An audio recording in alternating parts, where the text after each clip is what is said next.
Good afternoon, everyone. Good afternoon. I wish Charles was here because I would definitely get to see revenge right about now. 2 weeks ago. But Ricky, you still here. My name is Steve Cooper. I am the owner of Cooper's Accounting Service. We provide tax services, we incorporate people, primarily financial advisors. I forwarded over to Jeff and Valerie this morning from LinkedIn. They did a survey on financial advisors. And that can be an ambiguous term, because even technically mortgage brokers can be considered to be, insurance people can be financial advisors. About 80% of them don't have one. So they should tell you about the market, or tell you about the education of the market as a result of that, which is, especially for small business owners, that is a true niche within the market. But what I'm going to talk about today is the new law dealing with independent contractors. It's called SB 459. And since our state is broke, they're coming up with creative ways to make money off of us.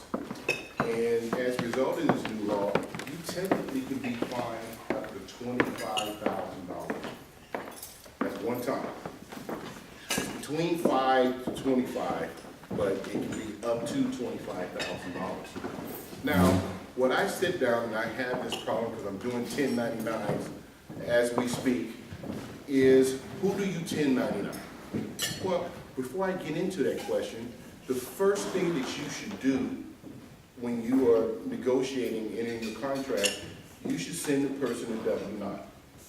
First thing. Now, by law, you do not have to pay that person until they complete the W-9. That's by law. But what most people do, and it frustrates me with bookkeepers, and I just stop arguing with them now. There's a reason why they bookkeepers. You do not 1099 nonprofits, nor do you 1099 corporations. So technically, if you got a corporation, it's not your money, it's the corporation's money. But from LLCs, partnerships, down to sole proprietorships, that's who you technically 1099. So as a result of this, you fill out the W-9 first. I actually took notes here, which is kind of ironic. I typically wing it, but in this case, there's a lot of technical stuff here. The new law is challenging whether lawyers can be 1099. Now, you have, there's an exception to insurance and real estate people. They fall into a different category. But within this right here, I'm going to go through a few scenarios right here. Now, this is my personal opinion, mine. It's all about control. On the IRS website, it has 20 points. I don't even go through all 20 points for my client, because there are only 2 that really matter, and it deals with control. I'm going to use myself as the guinea pig. I have over 500 clientele. So if I go see a particular client, the IRS cannot say that I'm being dependent off of any one client, because my revenue is spread apart. Now, the other side to it, do you dictate the hours? Are they using your computer? Are they using your internet services? Are they using your email? That seems like a control feature there. Who's dictating the hours? That's another control feature. The IRS looks into that and boom, you got a losing argument. Now here's the problem. Whoever catches you first, that's who's going to stick to you for a while. So once the state gets their money, then they turn you over to the IRS. If the state turns you over to the IRS, then the federal government supersedes the state government. So the state won't get their money until the IRS gets their money. And these fines, so when I'm saying $5,000 to $25,000, that's just state level.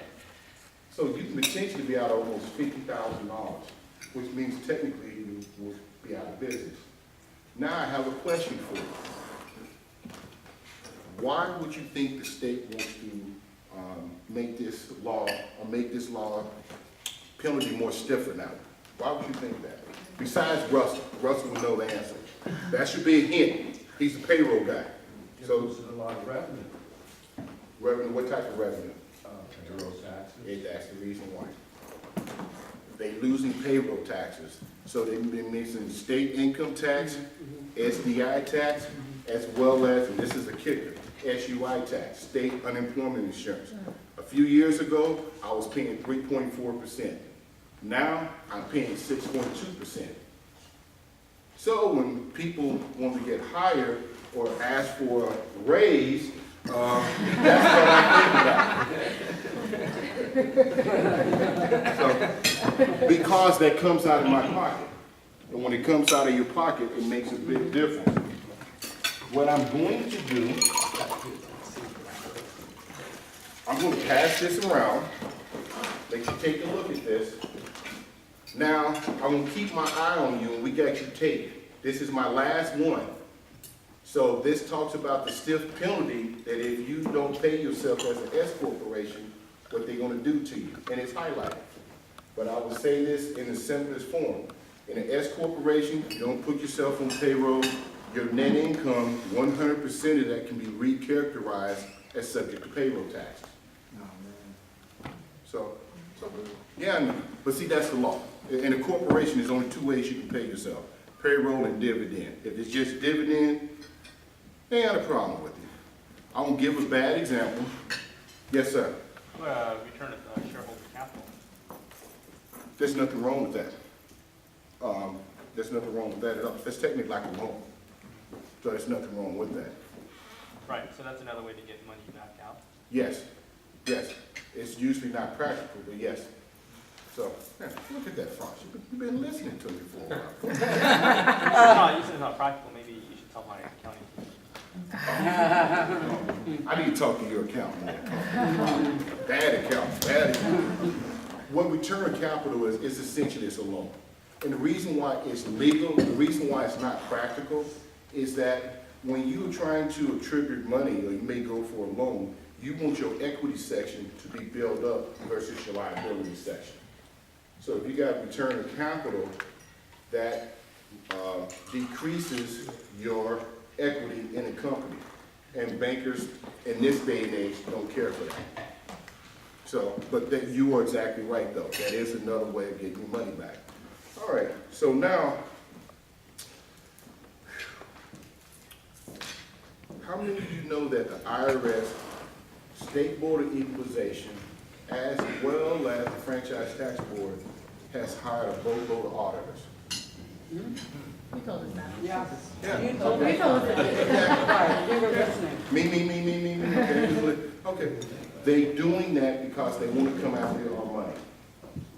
That is exactly the reason why they're coming after you. And some of the things, and the Franchise Tax Board is actually as the policeman for the Secretary of State, as well as the State Board of Equalization. Now, here's some of the new laws if you don't turn in your statement of information for corporations, LLCs. You would turn around, with corporations, you get $25. So $20 fee, $5 processing fee. Don't do it in 60 days, $250. 90 days, $400. If it goes past 90 days, you now have a collection penalty of $600 plus the $400. And the other thing that they're doing a lot faster now. Now, this I don't mind, because it makes money for me in this way. Remember, people, this is recession-proof. I tell people I made a deposit, but the interest is killing me. With this, the state is suspending corporations almost less than a year now. So that means if you don't pay your $800 fee, and or your statement of information through the Secretary of State, you are suspended. What does that mean? That means any legal contracts you have are technically invalid. They're void. The other side to this, your tax returns are due March 15th. That's the reason why I love this. So if your tax return, even if you file an extension, you are penalized for late filing. And let me explain what this penalty means. $1,000 federal level and potentially $1,000 state level. So, I'll get to you in a moment. My former pastor has a saying, there's no premium on ignorance. You can't get a rate of return, you can't get a dividend, so you can't even get a Ricky out of that. I love you, ladies. Yes? Quick question. Is it March 15th or April 15th? For corporations, March 15th. Okay. For Individuals. individuals, LLCs, partnerships, estates, April 15th. For corporations that are a calendar year, May 15th. The one way you want to remember this, corporations, 2.5 months. 1040s, 1041s, 1065s, 3.5 months. Nonprofits, 4.5 months. So I'm not getting into pensions because that's a whole nother element all to itself. Now, within the independent contractors, how can a lawyer become a 1099? Well, if the lawyer may have 5 clients, and that lawyer makes $500,000 a year, but from that one person, that person's paying $250,000 a year, one can argue that that person is dependent upon that one client. And through dependent, that's what a control factor comes in at. So, one of the reasons why the insurance agents and real estate agents are kind of bypassing this law, they're underneath a broker. And they're operating technically under the broker's license. So, in some cases, I have one insurance client that's treated as a statutory employee. So he gets paid W-2 on certain transactions, and then he gets paid 1099 on other transactions. But I want to reiterate this. If you are a sole proprietorship, you got a 35% chance of being audited. You're playing Russian roulette. Now, this one reason why I don't mind this. I make at least $5,000 to $10,000 off of you, okay? For technically having a case of the dumb butts. Because you should have incorporated. $5,000 to $10,000. Why, just to save on taxes? No, Is that your when the main audit reason? comes after What? you, when- Why? He's Okay. talking about IRS. when the IRS comes after you, Yeah, in a Schedule C or a Schedule E. Yeah. And Schedule E is real estate, which I will yeah, go into a little bit Schedule further. C for me, Right, yeah, you have a 35% chance of being audited. And it's in general. In general. You're saying, any general. year. Any year. Any year, any And- time, and- but if everything's kosher, Doesn't matter if What- anything's kosher. See, when you say kosher, from no. my side of it, I can look at about 4 or 5 things on your tax return and I can question it. Because I think that way. That's how auditors well, are right, trained. and I hope my accountant does too. I try to be, you Doesn't know, I matter. think- The I think Schedule what you're C hurts you. By default, you were Schedule C, but you just got a bullseye that's saying, audit me, audit me, audit me. Okay, IRS, I'm gonna write you a check. That's who they coming after. The reason why they want not to for come after 11 you, years. and you know what? Knock on wood. But keep this in mind. Yeah, They have, IRS has literally laid off, let's say, 50,000 workers. They hire back 40,000 Yeah. auditors. yeah, So I'm not saying Yeah. today's number, but what I'm saying is, Yeah. from a business perspective, get out of it. But here's the other thing about it. Sole proprietorships lack credibility. You cannot get a minority business enterprise certification. Why? You're sole proprietorship. Your credibility goes down. When you introduce yourself to people and they find out what type of entity you are, because it's the easiest entity that you can set up. It's also the easiest entity that you can walk away from. So, as a result of that, it's just not good for tax purposes. And here's another reason why. You're gonna pay 15% in self-employment taxes. So you literally are giving money to the IRS. It's like free money for them. Literally, it's like a shark smelling blood in the ocean. It's a dinner bell ringing to them. But, yes, sir. Now, when it comes to the insurance, the difference between like captive agent, a state farm, and a broker's receiving his payments from multiple companies. But if you're an agent for, let's say, State Farm, you're getting your, 1099 from State Farm. So you're saying the way it's changing because are they then gonna switch you to a W-2? Because every State Farm agent is an independent contractor. Exactly. It all depends upon the type of insurance you sell and the contract that you are under with the particular agency. It all changes. So, and that's, a lot of the insurance brokers are protecting themselves now by taking the safer route and putting you as a W-2 employee as a result of that. Not me. No. Not you, but as a whole, Yeah. as a whole, as a whole. That's Do what. you mean if you work for a particular insurance Yes, company? yes. That's what you're saying? Yes. But me, JD, deal with You are many insurance exactly. companies. You would Will always technically, be 1099. you are technically independent contractor. Right. But it also depends upon which agency that you are, well, I think the word is It's appointed. called FMO. Right, I think There's an appointed. FMO, marketing office in Right. between. But we're appointed with the insurance companies. They all pay 1099. Exactly. That's how we're paid. But some insurance companies now are being a lot safer because of the laws are changing. Mm. And insurance people technically walk a fine line. Hmm. I had a client that was audited, and it was one of the dumbest audits I ever went through. But now, I mean, she really thought the person was a hobby. Now, I want to ask you a question. If you make $800,000 in 1 year, and you make over $2 million the next year, how can you have a hobby? Oh, It's pretty nice house. It's a pretty nice hobby. I have a question.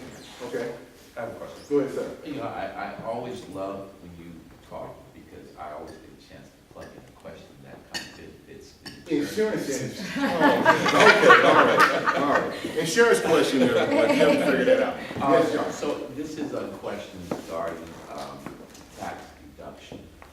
I find that many self-employed business owners and small businesses don't utilize the IRC, is it? Mhm. When it comes to insurance to shelter more of their money from taxation. Can you tell me what the mindset is, the reason why they're not doing that? That goes in two parts. One is about education, and all, well, I'm being taped, so I don't want to say this. It all depends upon who's doing your taxes, okay? So, and what I mean by that, if you go to a McDonald's type of person to do your taxes, that may not be the best person to go to doing your business. I'm not gonna say I'm filet mignon, but I'm not cheapsteak either, okay? So, but my business is designed for business. Almost 350 of my clientele are business owners. Do most have that type of? Yes, they do, and we shelter in multiple ways. But here's the key thing. Majority of my clientele are corporations, LLCs, and partnerships. In a Schedule E or Schedule C, you can technically take the deduction, but it's subject off of your income. So if you make $25,000, but you put in $20,000 for insurance and retirement, not gonna happen. You're not gonna get it dollar for dollar. As a self-employed, That's self-employed. but as a corporation, You get it dollar for dollar. $1 million. Right. The rules have changed because the game has changed. Thank you. Now, Lily, yes. You said the corporations are the easiest to protect yourself, and you said also the easiest to walk away from? Is No, what you said? no, Mo- sole no, proprietorships. sole proprietorships. Sole Okay. proprietorships are. Okay, okay. Any other questions? I'm getting ready to wind down. If you don't have a question, I'll take another cheap shot on Ricky. So, I market myself as doing taxes and telling bad jokes. Tasha can attest to that. We don't need you to attest to the bad jokes, Tasha. Any other questions?